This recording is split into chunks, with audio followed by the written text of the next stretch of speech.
I'm Emily Head, and I own the Nest Design Studio in Sisters, Oregon. To tell you a little bit about this business, I started it in 2015. Before that, I was an interior designer in this town, but I worked with my husband, and who's a builder. And so I was kind of included with his product. I was just part of the product.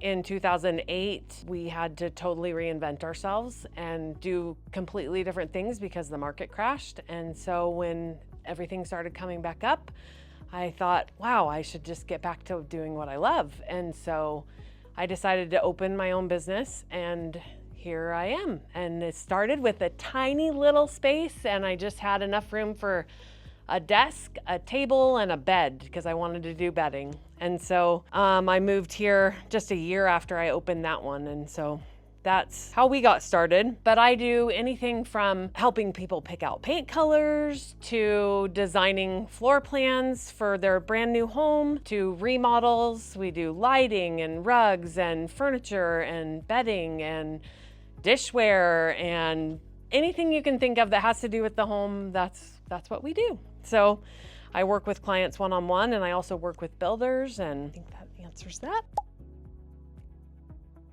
I think it's just the fact that I had the guts to start it, especially after almost losing everything, to then just saying I can do this and opening it. And then I think to just like setting it up so that I had all the vendors that I needed. And I think one of the coolest things I did was the first house that I got to do everything on, pick everything that was in the house, including all the furniture and the rugs, as well as the tile and the fixtures and the lighting. And when you get to do that, it's like you really get to see the whole vision. You finally get to see it all come together. And that's what makes me the happiest or proudest. For me, it's just do it. Like I was scared, it was scary. But if it's something you have a passion for, you're gonna be successful. So that would be my top piece of advice. And then find somebody that can help you that has the opposite strengths of you. Now I've had 2 different assistants, and both of them were the opposite of me. Thank heavens, because I'm creative, I needed somebody to be a little bit more detail-oriented with accounting and proposals and things like that, where my brain works differently. So I needed the opposite. So that's what another piece of advice I would give. There are so many good parts. One is that I can make my own schedule. So when I first started this, my kids were young, and I didn't want to miss any games. And we had to travel 2 hours to get to games. So I would close my business and say, I'll see you, make an appointment or call me if you have questions, but I'm at a game. So that was a huge benefit to owning my own business when my kids were young. And it still is, because I can do the same. I just love being in charge of my own, what I'm doing every day. I don't love having a boss that tells me, you have to be here now and you have to do this. I love being able to say, well, today I'm gonna do this, So I love being in charge of what my day looks like. This is a double-edged sword. I think my clients are my favorite thing, but I've also had the opposite where they make it really hard. So I think that's something that I've struggled to do, is try to find the clients that fit, because not only do I want to fit their needs, but they also are a huge part of my life for the period that their project is going on. So if I'm doing a job with them that lasts over a year, that could be a terrible year if they're really challenging clients. In the same breath, if they're great clients and they're fun to work with, then it makes your life so much easier and so much better. And those people remain friends for years. And I still have clients from 20 years ago that I talk to all the time. So that's the best thing. Vendor rundown. Point of sale, I usually use, I just really request that clients pay me with a check most of the time, because a lot of those checks are big, and if I have to pay for the credit card fees, then that takes a huge chunk out of my profit. And then when they have to use credit card, I use Square, because I use it so rarely. And then my website is powered by Squarespace, and my first assistant set it up, and then we try to update it occasionally. My mom helps me with that. So I try to keep the costs down. As far as banking, I use First Interstate. And accounting, I have a program called Design Manager that does everything for me. So I input each item that I'm using in each house, so I can say bathroom floor tile and bathroom shower tile, and how many square feet and how much it costs per square foot. And then I can do proposals out of that, invoices, and it also keeps track of how I'm paying for those. So it's based just for designers, and it works really well for me. But I also have a accountant that goes through everything at the end of the year and kind of looks through everything, and obviously does my taxes. And I guess that some people still don't know that I'm here, even though I opened in 2015. I think there's people that come in almost once a week.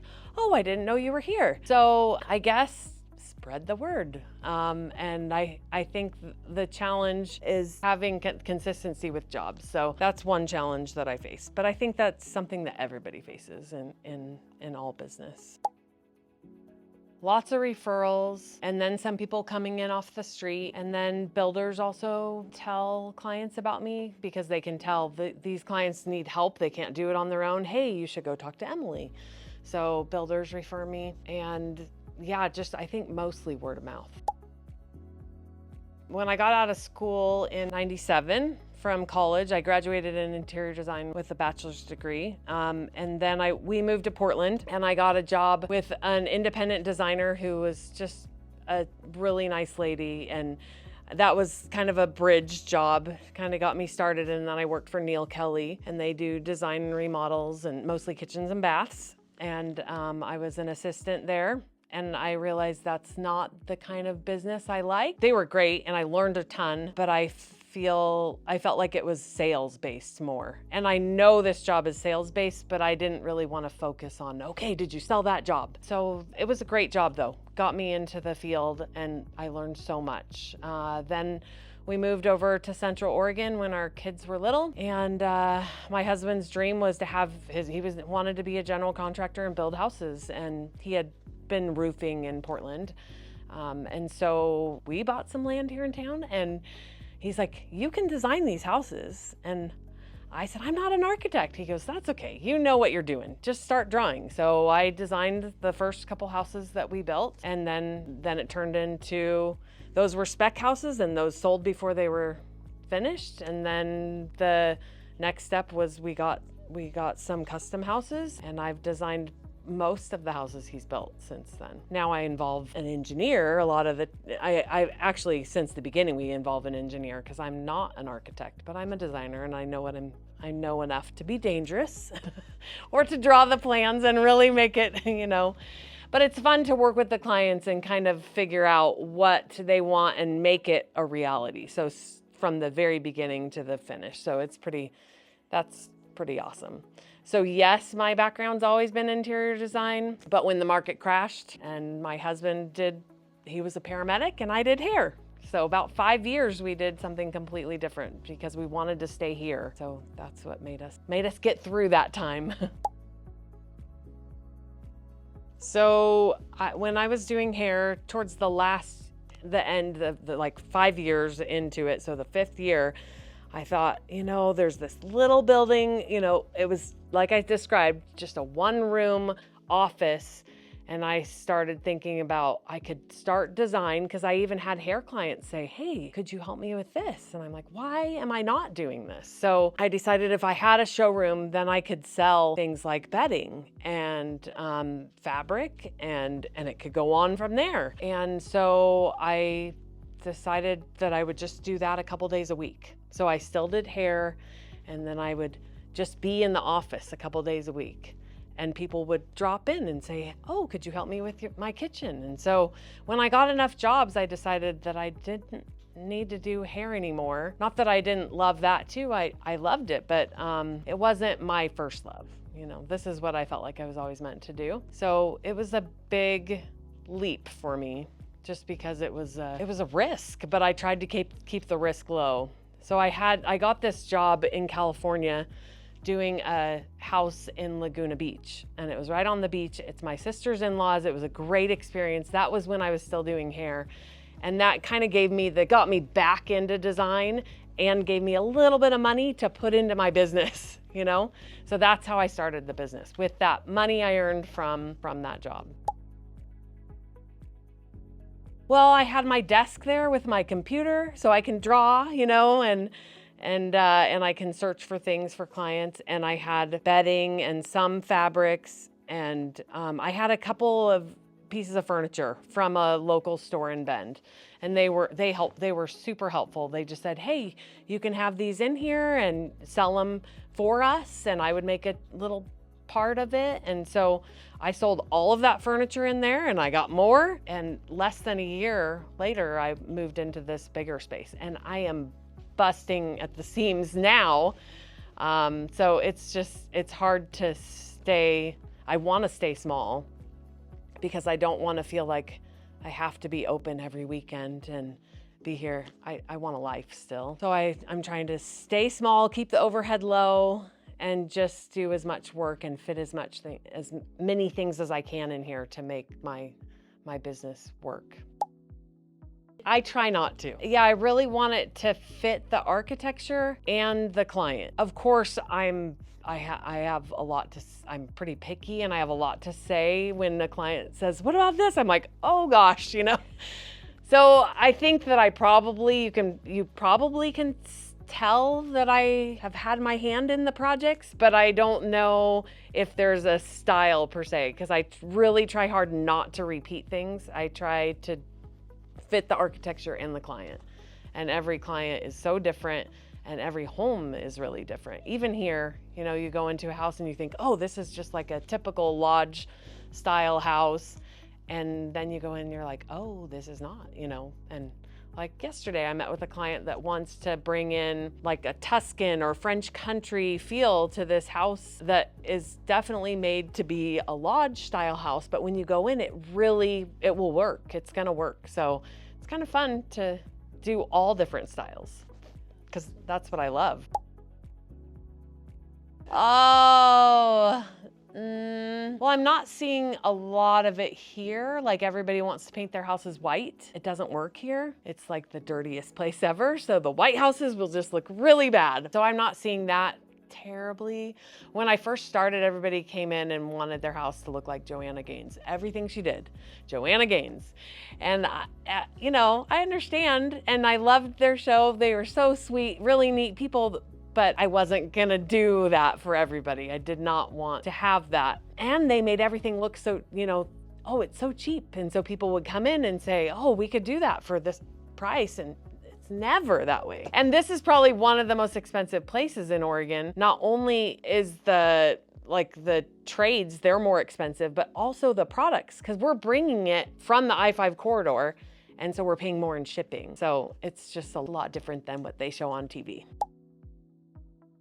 I think my answer would not be what you were thinking. I just like things to be very them, like really fit the person and have it really mean something to them, and say, oh, you know, like we have a client in Black Butte right now, and you walk into the house and it's so different from every house in there, because it is, and she even said it, she goes, this is so us. And I take that as the biggest compliment, because I've used her input enough, and I helped to come up with more to make it feel like hers. And it really is a cool house, just all the little details that make it hers. And so I think that's when I'm the most proud of a job, is when they say something like that, when this is so us. And that's what I like the most about houses, when it really speaks to the client, you know, when they feel like it's theirs.